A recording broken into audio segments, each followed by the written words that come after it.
Mesdames, messieurs, non. Bonjour à toutes et à tous. Donc, ça rigole pas. Donc, comme d'habitude, vous me faites signe, on va commencer la conférence de presse avec Didier Deschamps. Donc, votre prénom, votre nom, le nom de votre média, vous posez votre question à Didier qui répond s'il a envie. Merci.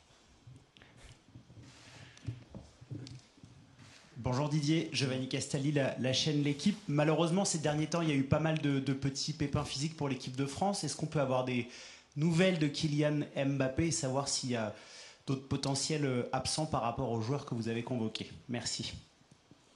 Oui, il y a toujours des blessures avant la liste. Il peut en avoir après aussi, puisqu'il y a eu des matchs au week-end. Je n'ai pas d'informations supplémentaires à l'heure actuelle, puisque les joueurs vont arriver aux alentours de 16 heures. Donc le point sera fait, comme d'habitude. Peu importe le joueur, peu importe le club d'où il vient, où ils viennent. Voilà, après, aujourd'hui, là, j'ai pas d'éléments, que ce soit pour Kylian ou autre. Vous n'avez pas échangé avec Kylian? Si, j'ai changé, oui, quand même. Vous n'allez pas me demander le pourquoi du comment. Il est là, voilà, il a eu un petit souci, mais qui n'est pas rédhibitoire, autrement, il ne viendrait pas aujourd'hui. Mais on prendra le temps avec le staff médical et de faire le point déjà, acté, et puis après, voir l'évolution. Bonjour Didier, Baptiste Després, Le Figaro. Au regard de la concurrence et des absents en attaque, que doit faire Jean-Philippe Mateta, sur et en dehors du terrain, pour te séduire durant le mois d'octobre et revenir en novembre? Il doit faire ce qu'il sait faire, c'est-à-dire avec le plus de naturel possible. Voilà, c'est un attaquant axial avec des caractéristiques spécifiques. Il a la bonne habitude de marquer des buts, que ce soit avec son club ou avec les sélections plus jeunes et les Olympiques pendant les JO. Donc voilà, c'est un grand moment pour lui. Voilà, il va être concerné comme les 22 autres par ces deux matchs que nous avons. Après, oui, il y a de la concurrence, il y a des absents, mais je ne vais pas me plaindre d'avoir beaucoup de joueurs qui peuvent prétendre légitimement et à être dans une liste de 23. S'ils sont tous aptes, évidemment, les choix sont plus difficiles, mais qui viennent avec son enthousiasme, ses qualités. Il connaît la plupart des joueurs parce qu'il les a eus dans les sélections plus jeunes aussi, donc rien de spécial. Il n'a pas à me séduire, c'est pas comme ça que ça fonctionne, mais dans une vie de groupe et puis de par ce qui se passe dans les séances d'entraînement et évidemment pendant les matchs, quoi. Bonjour Didier, Oui. Dominique Séverac, le Parisien. Est-ce que c'est pousser mémé dans les orties si on dit que l'Azerbaïdjan c'est l'équipe la plus faible d'Europe? Bah, au classement FIFA, si on se réfère à ça, il y en a qui sont encore plus faibles, qui ne fassent pas partie des meilleures nations, bien évidemment. Donc, j'ai bien conscience que vous pensiez que le match, on va le gagner, c'est savoir combien on va mettre de buts, mais c'est pas les prendre à la légère, les sous-estimer, évidemment. Qu'on les oblige à défendre et qu'on soit confronté à un bloc bas, c'est fort probable, mais voilà, ces 3 points, ils sont aussi importants que les 6 qu'on a pris au mois de septembre et doivent nous permettre de nous rapprocher de notre objectif. Donc, de la part du staff, et j'attends des joueurs aussi, la même implication, détermination. Matchs internationaux aujourd'hui, il n'y en a aucun qui sont faciles. Évidemment, ils ne sont pas les joueurs qui jouent dans les mêmes clubs que les miens, mais toujours vigilance et respect par rapport à l'adversaire. Ça sera à nous d'imposer, de faire ce qu'il faut pour gagner ce match. Oui, bonjour Didier, Julien Franc pour Radio France.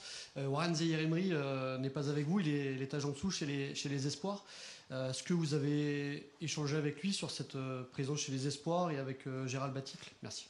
Je n'ai pas échangé directement avec Warren, mais Gérald, on discute énormément, on échange énormément, comme c'est toujours le cas avec le sélectionneur des Espoirs ou des Olympiques, parce que c'est une passerelle importante, soit de mon côté pour avoir des éléments aussi, parce qu'ils ont eu les joueurs, et là le cas de Warren qui est un peu particulier, bien évidemment, puisqu'il avait fait, il a certaines présences avec nous, il était venu régulièrement sans jouer énormément de temps de jeu, la possibilité, donc je pense que Gérald a dû vous le dire, il a eu une discussion avec lui, c'est pas pour forcer le joueur, mais à partir du moment où Warren, je n'ai pas de doute là-dessus, est ouvert et c'est quelque chose qui lui fait plaisir, Gérald l'a convoqué dans sa liste.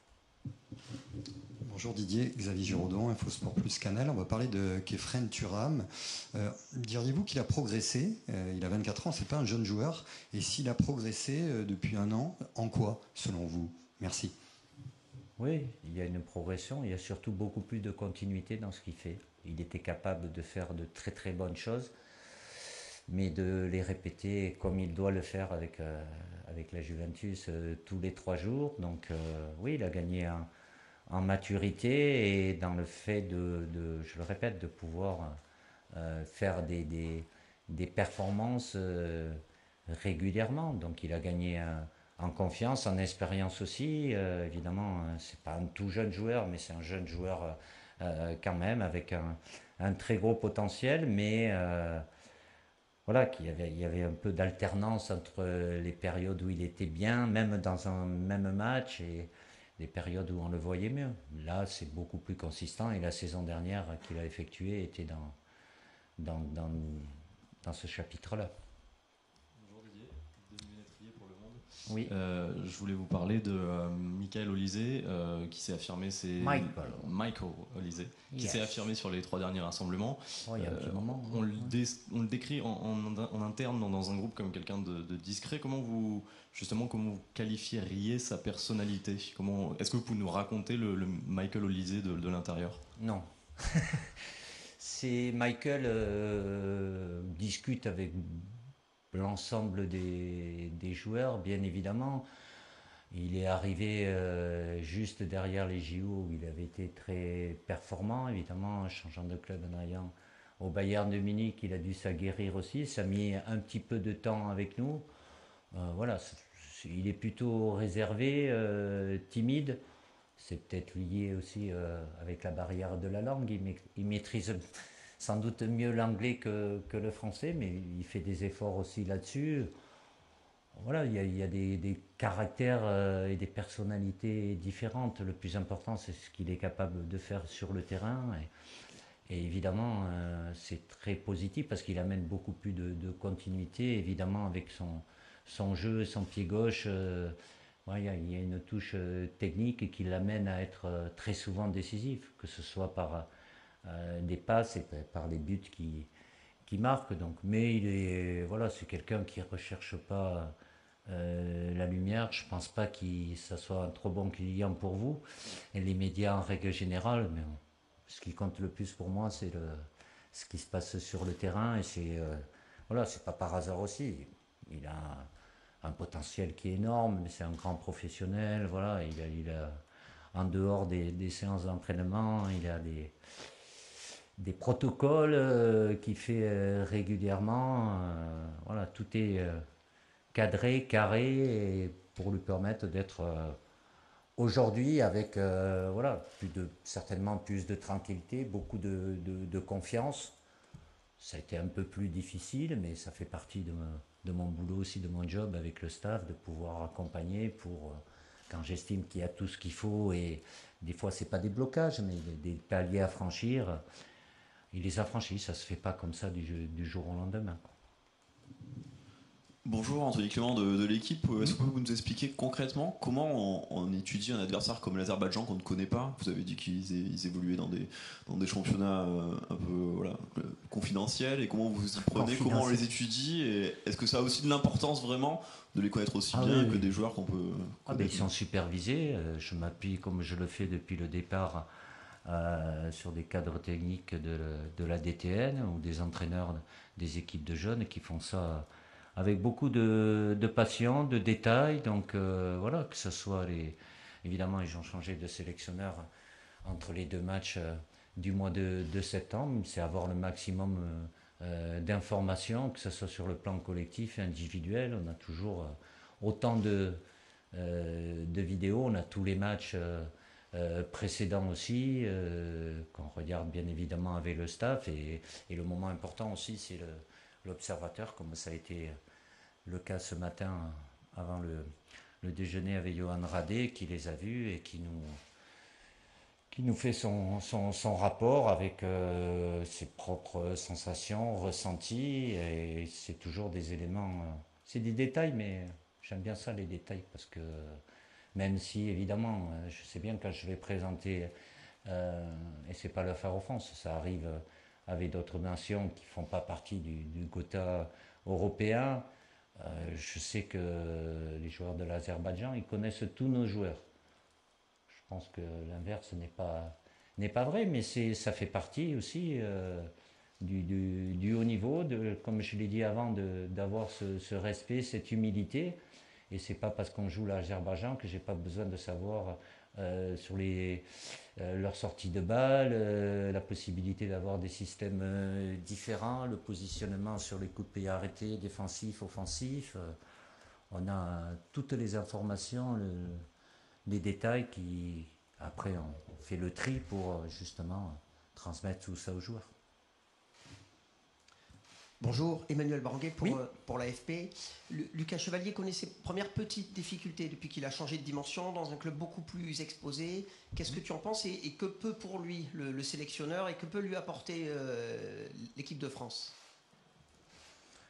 Oui, évidemment, Lucas, mais c'était le cas déjà au mois de septembre. Il a fait de très très bonnes choses à Lille, mais il le sait très bien lui aussi. Il en a certainement besoin dans sa progression. C'est un jeune gardien, mais évidemment, l'exposition médiatique, avec tout le respect que j'ai pour Lille, évidemment, quand on est à Paris, forcément, les moindres petites actions, détails, erreurs, moins il en fait, mieux c'est, mais elles prendront beaucoup plus de résonance médiatique. Mais il a choisi d'aller à Paris, c'est très bien. Il a certainement besoin de ça, je crois qu'il l'a dit lui-même. Donc il passe voilà, il est dans un club où il est amené à être peu sollicité, moins sans doute qu'il ne l'était. Donc forcément, il faut qu'il soit encore plus efficace sur moins de situations. Après, il dépend aussi de ce qui se passe devant lui. Mais il est avec nous parce que je considère qu'il a tout pour être avec nous, même si pour le moment il n'est pas encore devenu international. Mais voilà, il est dans une phase aussi, lui, de progression, de par les exigences qui sont... Elles étaient élevées déjà à Lille, mais elles le sont encore plus à Paris. Et après aussi, Gigi Donnarumma, avec ce qu'il a fait depuis les 6 derniers mois, a permis à Paris de gagner pas mal de titres. Bonjour Didier, ici au fond. Valentin Jamin pour RMC. Est-ce qu'au vu de votre situation comptable, de l'adversité et puis de la forme un peu précaire de certains joueurs... Précaire. Bah non, mais enfin Konaté ou Mbappé qui sont un petit peu blessés, peut-être certains fatigués. Est-ce que vous pensez que c'est l'occasion, est-ce que vous trouvez que c'est l'occasion aussi peut-être pour donner plus de minutes à des jeunes joueurs pour mieux les intégrer dans le groupe? Je pense à Adéa Kliouch et Kitike ou autre. Est-ce que vous voyez cette fenêtre aussi comme ça? Merci. Alors écoutez, le constat c'est que pour la grande majorité qu'ils arrivent fatigués, ça sera le cas, puisqu'ils sortent d'une semaine à 3 matchs avec un match de Ligue des Champions en milieu de semaine. Donc la fatigue y aura. Donc aujourd'hui, demain, ça va être surtout axé sur la récupération. Au-delà du fait de répartir le temps de jeu, comme on a que 3 jours entre les 2 matchs, oui, très certainement. Ne me demandez pas les détails aujourd'hui, mais je serai amené à répartir un peu plus le temps de jeu sur ces deux matchs que j'ai pu le faire sur le stage de septembre. Donc jeunes, pas jeunes, à partir du moment où je les appelle, ils sont là, donc ils sont tous, à mes yeux, aptes à commencer ou à rentrer, que ce soit au premier ou au deuxième match. Mais en tenant compte de la situation des uns et des autres, je ne suis pas là pour prendre des risques. Évidemment, la discussion directe avec les joueurs et leur propre ressenti est toujours important pour moi, mais je serai amené, oui, à gérer par rapport aux 3 petits jours qui séparent ces 2 matchs. Oui, Didier, Jean-Philippe Madeta est le 7e membre de l'équipe olympique à intégrer les A. Est-ce que vous êtes surpris par cette réussite On avait tous annoncé que ce tournoi JO serait compliqué. C'est pas 7, c'est 9. C'est 9 on corrige, mais d'accord. Bon, entre-temps, je me suis fié sur un ami qui non, était c'est un pas. ami. C'est juste Dominique. En fait, avant, il y avait eu Loukeba et Truffert qui ne sont pas comptés, mais qui étaient A avant d'être avec les Olympiques. D'accord. Surpris, non, je ne suis pas surpris. Quand je parle tout à l'heure de passerelles importantes entre les espoirs ou les olympiques, quand Titi était sélectionneur de cette équipe de France olympique, j'ai beaucoup échangé avec lui avant, pendant, après aussi. Ça montre bien que, après, je ne sais pas, peut-être qu'il y en a qui ont refusé, ou certains clubs, ou les joueurs peut-être, de venir. Ça a permis à cela. C'est des éléments en plus et une étape avant d'arriver en A, de par ce qu'ils ont fait. Après, à eux de confirmer avec nous et de par la concurrence qu'il y a. Mais c'est vrai que 7, c'est depuis les JO, même s'ils ne viennent pas régulièrement, les 7, mais 4-5 qui sont là. Donc c'est une suite assez logique, après à eux de maintenir leur niveau de performance, mais ça arrive que certains joueurs sautent la case espoir. Là, il y avait les JO en plus, avec le parcours qu'ils ont fait.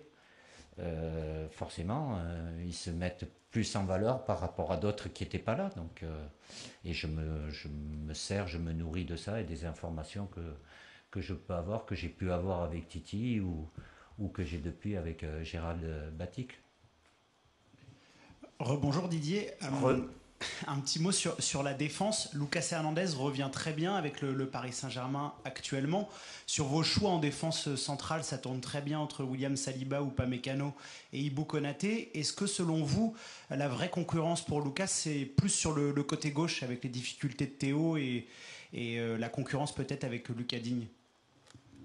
Non, je ne vois pas ça comme ça. Que Lucas soit bien, il a plus de temps de jeu.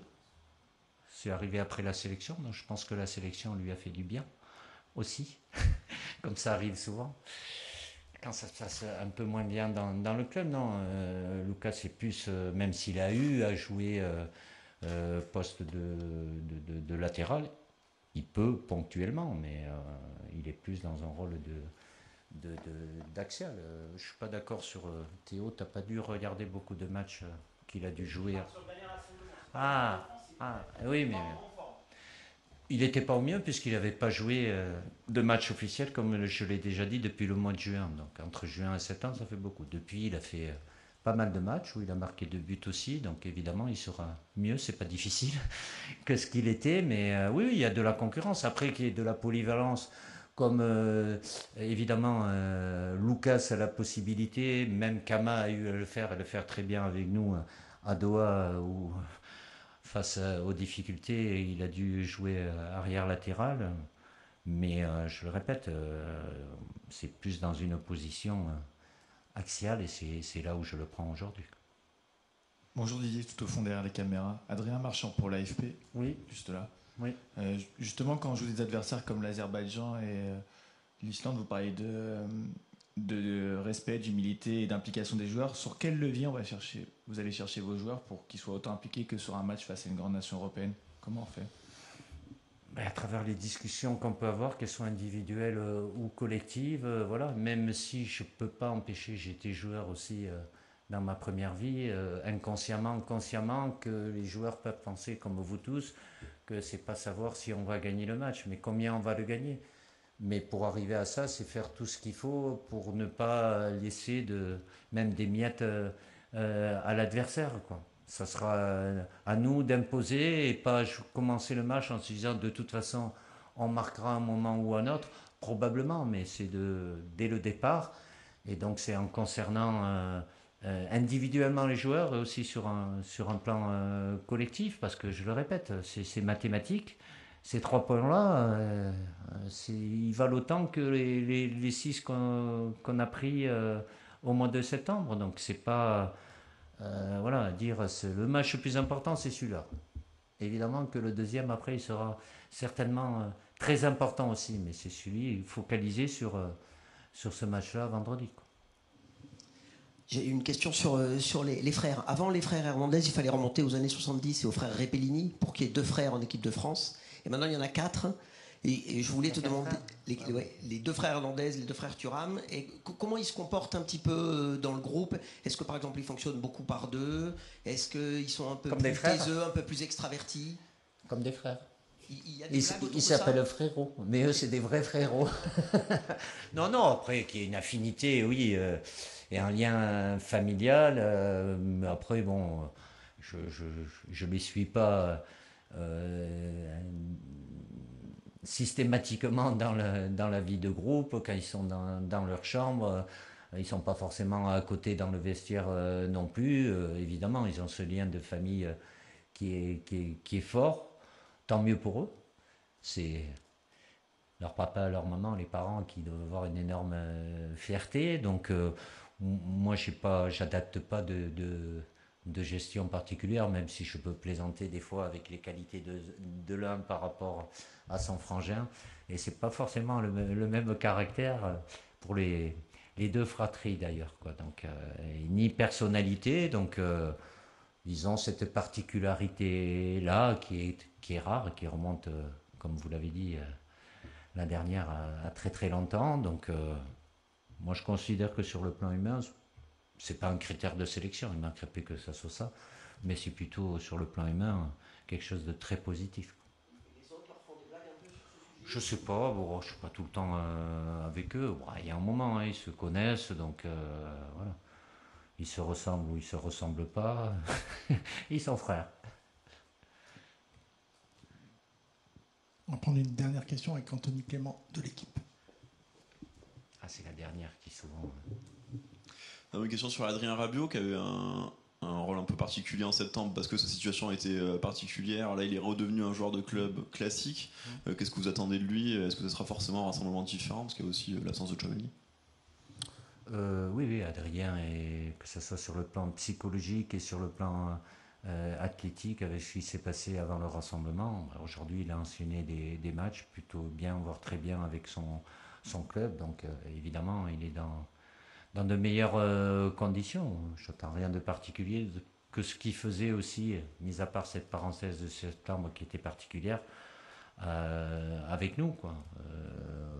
Il joue dans un système qui est un peu différent au Milan, mais il sait ce que j'attends de lui, donc évidemment qu'il sera concerné lui aussi, mais avec sur un plan individuel, je répète, psychologiquement, même s'il était dans de bonnes conditions, mais sur le plan athlétique, de ne pas avoir joué pendant 15 jours, là d'avoir enchaîné des matchs, évidemment, ce n'est que mieux pour lui et pour nous.